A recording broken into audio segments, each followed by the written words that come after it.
Olá, sejam bem-vindos à nossa aula de geografia, né? Sou o professor Robson e vamos hoje trabalhar com o livro de vocês, né? Vamos usar ele hoje. Vocês podem pausar o vídeo, né? E ir lá, procurar lá no sumário, lá onde tem a produção agropecuária e os impactos ambientais, né? Vai lá no livro, pausa aqui rapidinho, pega o livro, abre ele e vamos lá, vamos trabalhar, certo? Então vamos começar aí, ó, a produção agropecuária e os impactos ambientais, né? Mas nós vamos fazer uma análise sobre as consequências da agropecuária, né? O que ela trouxe para o centro urbano, que dentro do livro de vocês, certo? Tudo que a gente vai ver vai ser dentro do livro, ok? Então vamos lá, vamos deixar ele enrolar aí, vamos lá. Bom, aqui eu peguei um trecho que é, eu acho, do assunto anterior, né? Porque tem uma parte aqui que se encaixa no assunto abordado agora, né? Ó, as transformações da produção agropecuária e urbanização. A transformação da atividade agropecuária decorrente da introdução da inovação científica e tecnológica no campo, desde os anos de 1960, ajuda a explicar não somente a intensa urbanização após esse período, como também o desemprego estrutural do campo.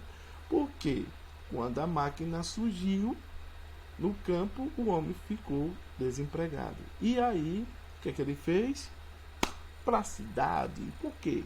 Lá ia ter emprego nas indústrias, lá ele ia ter assistência, né? Ia ter hospitais, ia ter ruas asfaltadas, saneamento. Então ele foi para a cidade em busca de comodidade, de trabalho, certo? Mas a gente sabe que ao homem saindo do campo indo para a cidade, aconteceria que as cidades iriam encher, né? Já em 1960, somente as híbridas de cereais obtidas, né, com o uso do maquinário, né, em certos tipos de colheita, o homem ficou sem o uso na terra. Né? E o que é que ele fez para ir para a cidade? O êxodo rural, certo? E isso fez com que a cidade precisasse mais alimentos. E como o homem já não estava lá mais para plantar, né, a produção tinha que aumentar, então a máquina seria perfeita para isso. Né? Então isso já começa um dos grandes problemas que a agropecuária trouxe.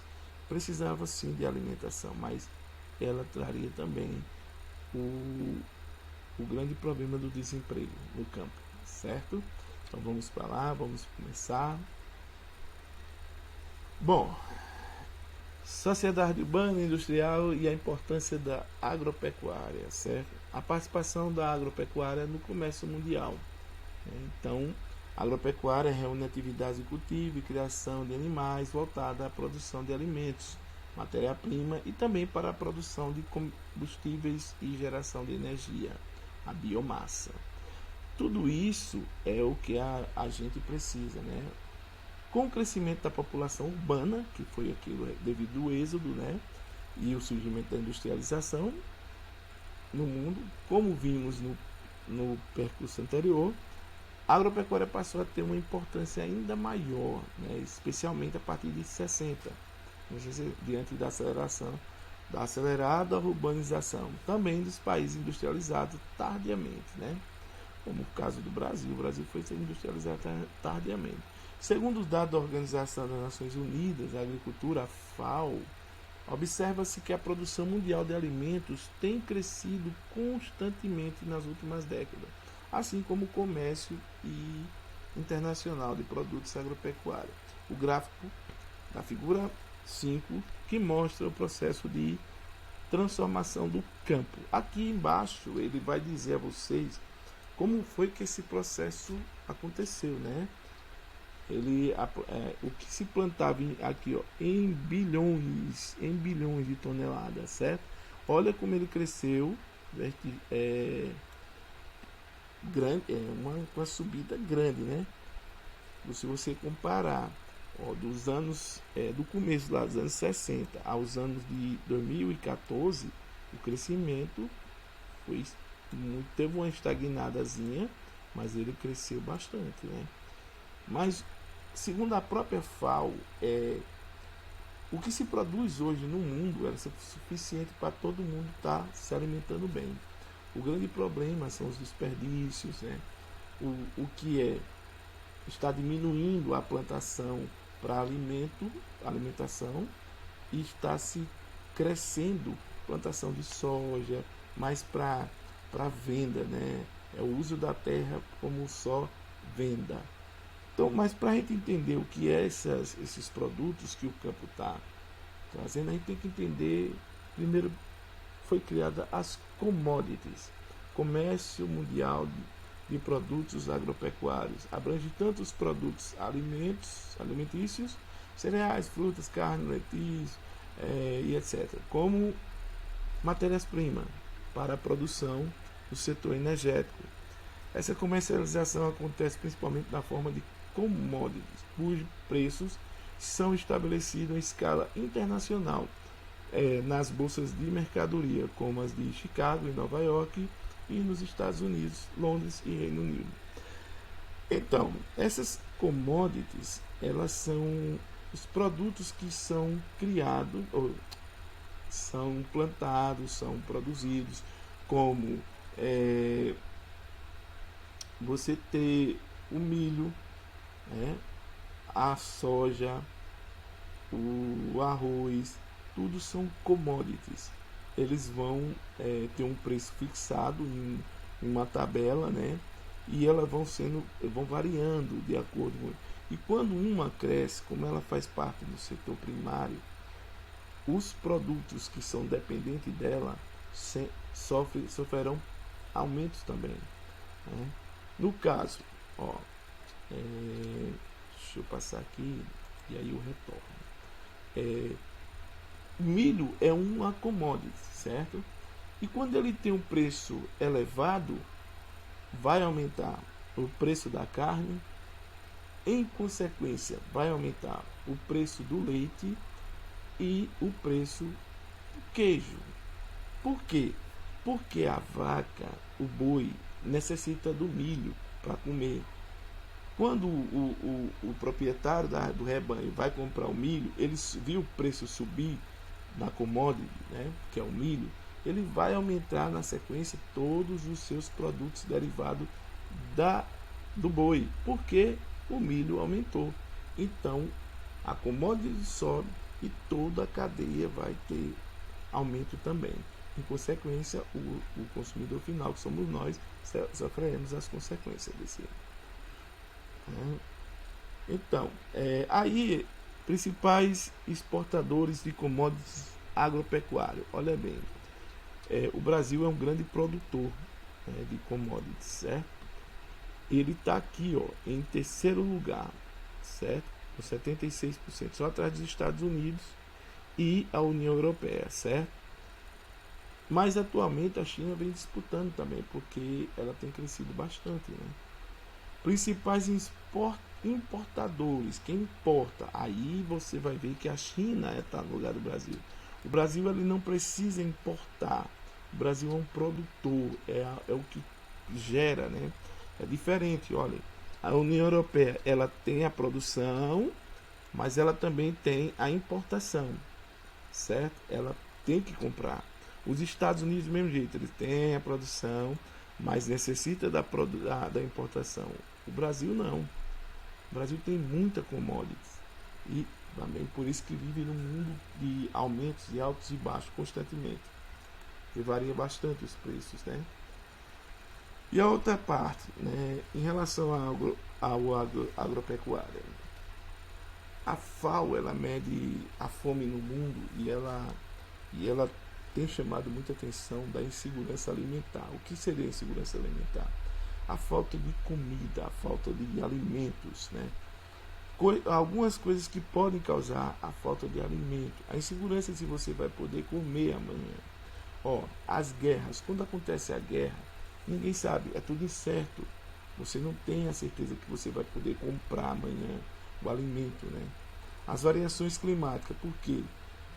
Quando o produtor ele faz aquele plantio grande nas terras deles, ele tem a intenção de colher para vender o alimento que você vai comprar para sua mesa. Mas se, no caso da uva mesmo, se a uva fosse uma commodity, se tiver frio, ela não consegue ter um bom rendimento.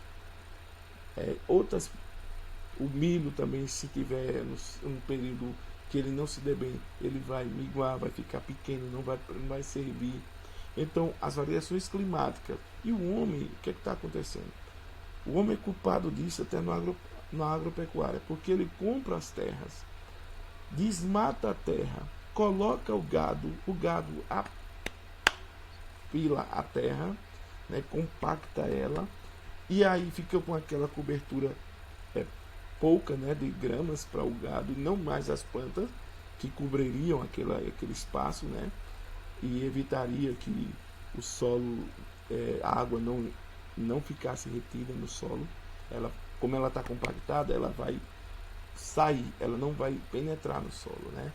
E uma das coisas também que mais é importante é o desperdício de alimento, que a gente vê nos transportes, nos ceasas, né? Há um grande desperdício de alimento e o homem ainda não se ajustou nesses problemas, e o que gera a insegurança alimentar.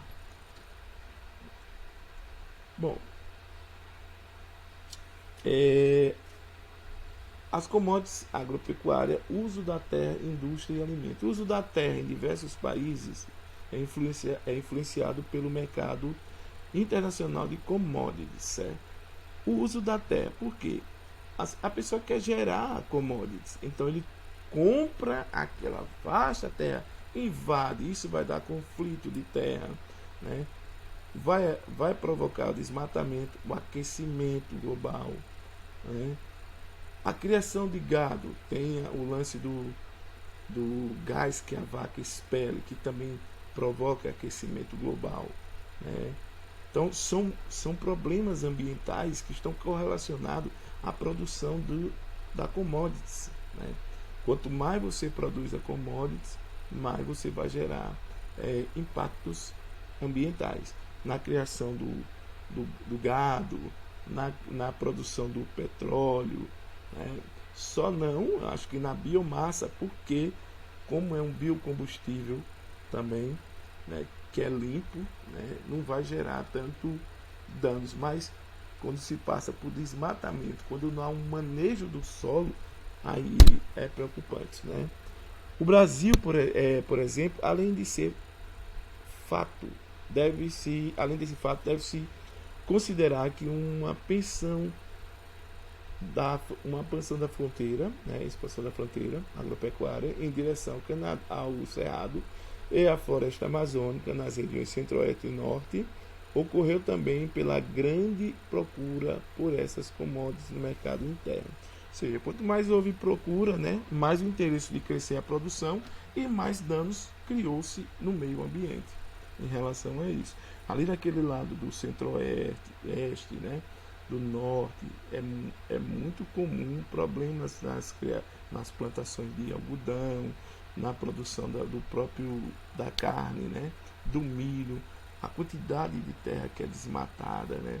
As cidades estão, então, a obtenção dos produtos alimentícios é realizada principalmente por meio das relações comerciais mediadas pelo dinheiro, né. Isto é, aqueles são comprados por quem possui poder de compra. Ou seja, se você não tem um poder de compra e pode adquirir as commodities, você vai ficar na mão daqueles que produzem o alimento, e são poucos hoje. Tem diminuído muito. O homem tem deixado de usar a terra para produzir alimentos e passar a usar a terra para negócio, só na produção das commodities, certo? Desigualdade mundial de acesso a alimentos. Apesar dos avanços científicos e tecnológicos, a produção mundial em pleno século XXI ainda sofre com a desigualdade de acesso aos alimentos e com a insegurança alimentar. A situação é que as pessoas não têm acesso a alimento em quantidade e qualidade adequada. gerando uma desnutrição e fome. Segundo a FAO, a produção de alimentos no mundo é suficiente para atender a necessidade de 2.500 quilocalorias de 65 gramas de proteína por dia de toda a população mundial, toda, né? Mas o problema é que ela está mal distribuída, só quem tem recurso consegue. Ainda existe fome no mundo, né? E as consequências disso não fica só naquela família que passa fome. Dali vai acontecer muitos problemas sociais, né? Infelizmente, com as crianças, né? Com os velhos. Isso é preocupante. Aí a causa da insegurança alimentar, como eu já citei algumas, né? O desperdício, a substituição dos produtos in natura por industrial é uma consequência também, né? Aí ele fala aqui das guerras, dos conflitos, né? A substituição da agricultura de produtores alimentares pela agricultura comercial. Deixa de produzir para o alimento para poder produzir para o negócio, né? A agricultura urbana. Há alguns anos vem se tornando comum a prática da agricultura urbana, com ou sem apoio de órgãos administração pública. Municipais, grupos de pessoas, comunidades urbanas estão se aproveitando de terrenos ociosos e sem construção para o plantio das frutas e criação de animais de pequeno porte. Só que algumas cidades proíbem a criação de animal dentro da cidade, né? Mas o uso com hortas comunitárias, né? Isso está aumentando também o nosso poder de compra de alimento, graças a Deus, né? É importante, inclusive, várias cidades do Brasil, essa prática possibilita a ampliação do acesso aos alimentos, né? E o benefício urbano é grandioso, né? Assim como ao meio ambiente. São terras que estavam desocupadas, né? E são trabalhadas para o plantio. Principais problemas ambientais rurais da pecuária: o desmatamento, como eu falei, as queimadas para ampliação da pastagem na pecuária, além da substituição da cobertura vegetal pelas pastagens. Outro problema ambiental é a compactação do solo gerada pelo deslocamento dos rebanhos. O solo compactado dificulta a infiltração da água e aumenta o escoamento superficial. A água não fica, vai embora, né? Podendo gerar erosões. Esses animais, através da liberação de gás metano pelo pulmão, também contribuem para a intensificação do aquecimento global. Esses são os principais problemas para o meio ambiente. Mas existem outros, né? Quando se fala em erosão, desgaste do solo, o solo fica infértil, tudo pelo uso constante dele, né? Esse pessoal que tem plantio grande, eles têm que dar um tempo para a terra se recuperar, mas não dão. Eles continuam plantando, e a terra chega a um certo ponto que ela se torna estéril, né? Mas o homem tem trabalhado para modificar isso, como com algumas tecnologias que possibilitem a criação de gado, ter um manejo de locais, né, para que a terra não fique tão compactada, mas nem todos têm o dinheiro, o poder de fazer isso. Aqueles criadores que têm também gostam de segurar o dinheiro, não gastam, né? Mas esses são os principais problemas. E então, mesmo com o homem produzindo tanto, para a cidade crescendo o consumo e a cidade também produzindo, o meio ambiente está pedindo socorro e o ser humano também, porque ele precisa de se alimentar. E o alimento que está sendo produzido também está sendo escasso a algumas famílias, né? Então, aqui fica a aula de hoje, espero que vocês tenham compreendido. Brevemente deve ter alguma atividade sobre o assunto. Aproveite, leia essa parte do livro, assista novamente se quiser, para tirar alguma dúvida, e procure os professores quando necessário, tá bom? Então fica aqui, até a próxima.